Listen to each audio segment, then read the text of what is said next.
Jadi edukasi politik itu kita lakukan dalam bentuk menggalakkan sosialisasi terutama menyasar kepada pemilih pemula.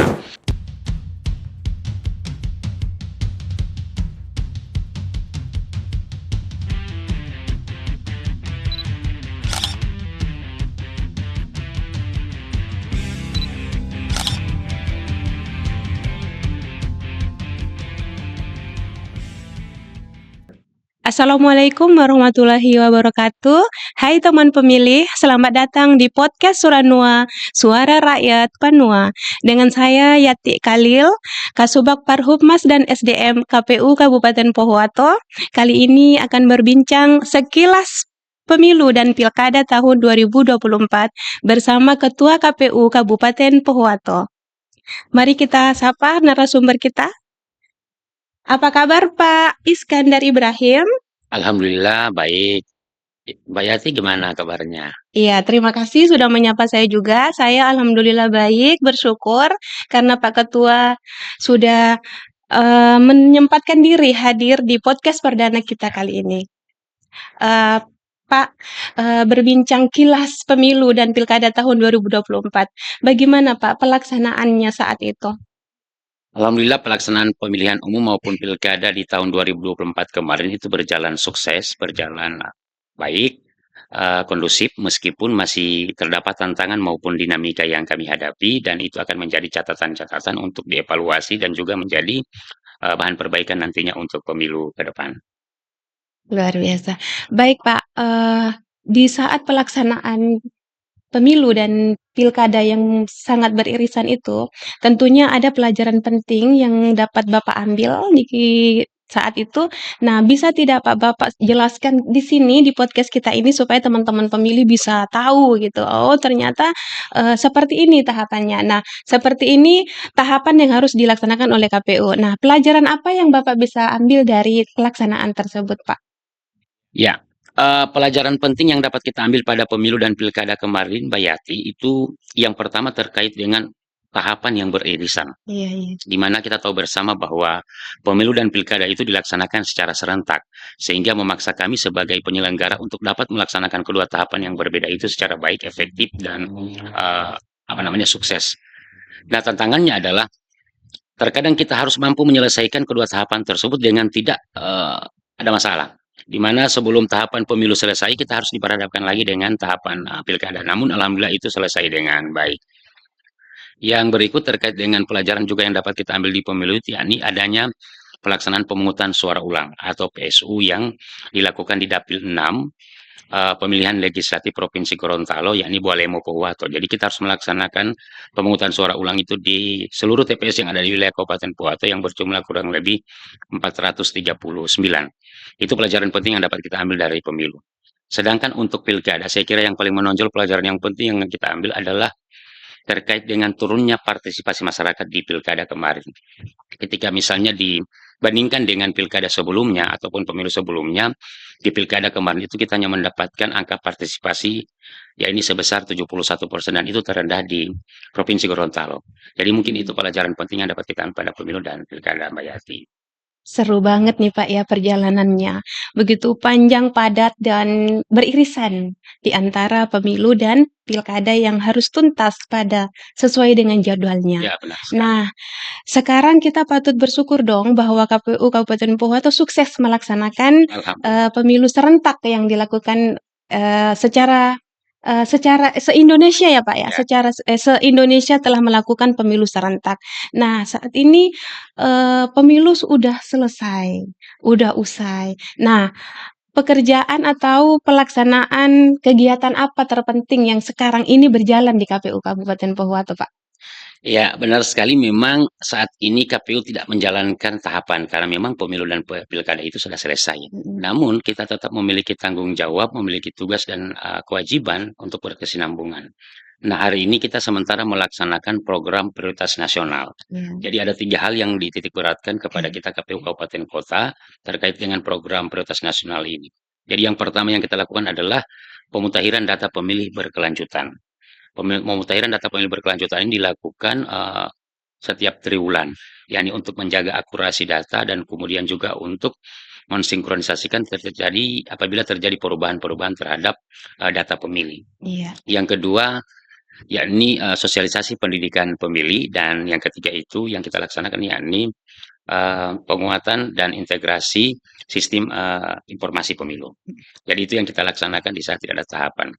Di samping itu juga, saat ini juga KPU sementara melaksanakan verifikasi partai politik, yakni terkait dengan sinkronisasi maupun pemutahiran data partai politik sebagai peserta pemilu. Dan yang saat ini juga kita melaksanakan terkait dengan pembangunan zona integritas. Jadi zona integritas ini untuk mewujudkan wilayah bebas korupsi ataupun WBK, maupun wilayah birokrasi bersih melayani atau yang dikenal dengan WBBM. Jadi itu yang kita laksanakan di saat tidak ada tahapan. Iya, baik. 3 prioritas yang diamanatkan oleh KPU RI untuk dilaksanakan di KPU Ya, kabupaten kota ya, Pak, ya. Baik, Pak, dengan menurunnya partisipasi masyarakat pada saat pilkada di Kabupaten Pohuwato, Pak, tentunya Bapak ke depan sudah merancang menyusun strategi apa yang seharusnya kita laksanakan untuk menggenjot naiknya partisipasi, pemilih yang akan datang. Nah, strategi apa saja yang sekarang sudah Bapak susun dan akan Bapak terapkan di KPU Kabupaten Pohuwato? ya, memang hari ini atau saat ini kita sudah sementara menyiapkan strategi ataupun melaksanakan strategi dan upaya untuk bagaimana nantinya akan meningkatkan partisipasi masyarakat. Nah, strategi yang kita lakukan saat ini adalah ada dua hal. Yang pertama terkait dengan edukasi politik. Jadi edukasi politik itu kita lakukan dalam bentuk menggalakkan sosialisasi, terutama menyasar kepada pemilih pemula. Dan saat ini kita sudah laksanakan itu, di mana sosialisasi itu kita laksanakan di semua sekolah di wilayah Kabupaten Pohuwato, yakni SMA, SMK maupun sederajat. Jadi kita lakukan edukasi politik, memberikan pemahaman dan pengetahuan terkait dengan demokrasi maupun dengan kepemiluan. Iya. Kemudian strategi yang kedua yakni literasi digital. Jadi di sini kita menempatkan platform media sosial, di mana platform media sosial itu paling banyak diminati oleh generasi Z, baik itu pemilih pemula, pemilih muda maupun pemilih milenial. Nah, melalui platform media sosial ini kami membuat semacam konten-konten edukasi ataupun pembuatan video-video yang kemudian memberikan pemahaman, memberikan pengetahuan terkait dengan bagaimana berdemokrasi, bagaimana kemudian berpartisipasi di dalam setiap pemilihan umum maupun pemilihan kepala daerah.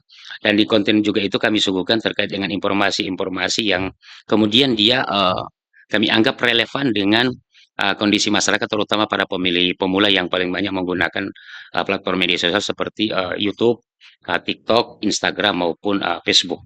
Jadi kedua strategi itu yang saat ini kami sementara lakukan, dan insya Allah kami berharap bahwa strategi ini akan dapat meningkatkan partisipasi masyarakat khususnya untuk pemilu maupun pilkada mendatang. Seperti itu. Baik, Pak, luar biasa strategi yang sudah dirancang oleh KPU Pohuwato.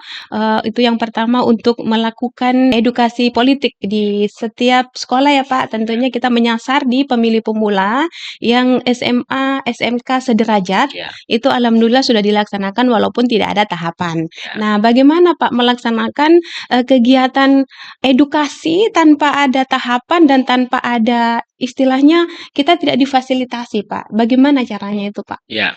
Memang saat ini kita masih dalam kondisi efisiensi. Tetapi kemudian efisiensi itu tidak harus memundurkan semangat kita ataupun kemudian apa namanya ya, membuat kita tidak bisa melaksanakan kegiatan tersebut. Nah, saat ini edukasi politik itu kita laksanakan berbagai macam untuk seperti sosialisasi dan pendidikan pemilih yang menyasar ke pemilih pemula yang ada di SMA-SMA. Nah, dalam kondisi tidak ada anggaran seperti ini, kita harus memaksa berpikir atau bagaimana kemudian membangun koordinasi kerjasama dengan pihak-pihak sekolah. Dan alhamdulillah dari kepala-kepala sekolah yang kemudian menjadi tempat kita melaksanakan sosialisasi pendidikan pemilih menyambut baik, kemudian memberikan kesempatan kepada kami untuk dapat melakukan sosialisasi pendidikan pemilih ataupun semacam edukasi politik kepada siswa-siswi SMA yang berpotensi akan menjadi pemilih. Alhamdulillah hari ini kami diberikan kemudahan oleh Bapak Kepala Sekolah, meskipun kegiatan kami lakukan ini tidak ada anggaran ataupun tidak membutuhkan dana atau biasa disebut dengan non budgeting No budget. seperti itu ya. Ya, baik, luar biasa dong, Pak.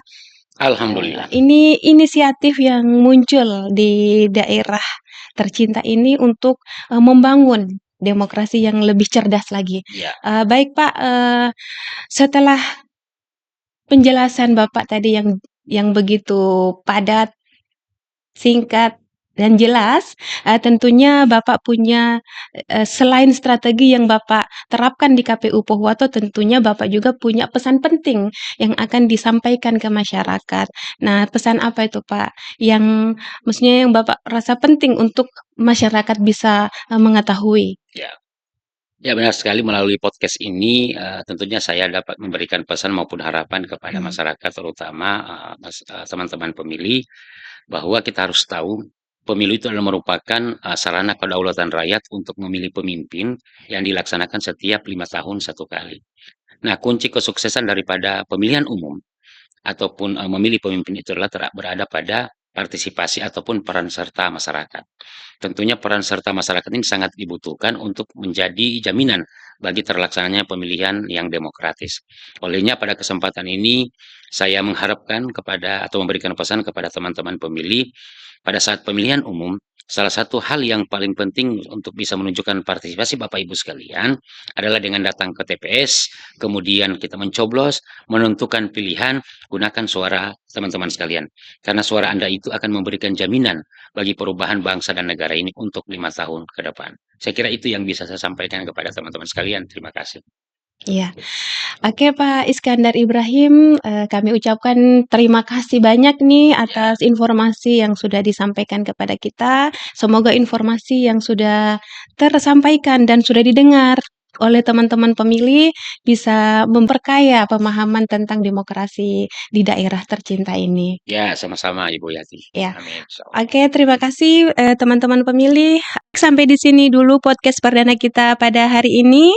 Jangan lupa pantau terus medsos KPU Kabupaten Pohuwato. Saya Yati Khalil mengucapkan terima kasih dan sampai jumpa di podcast selanjutnya. Wassalamualaikum warahmatullahi wabarakatuh.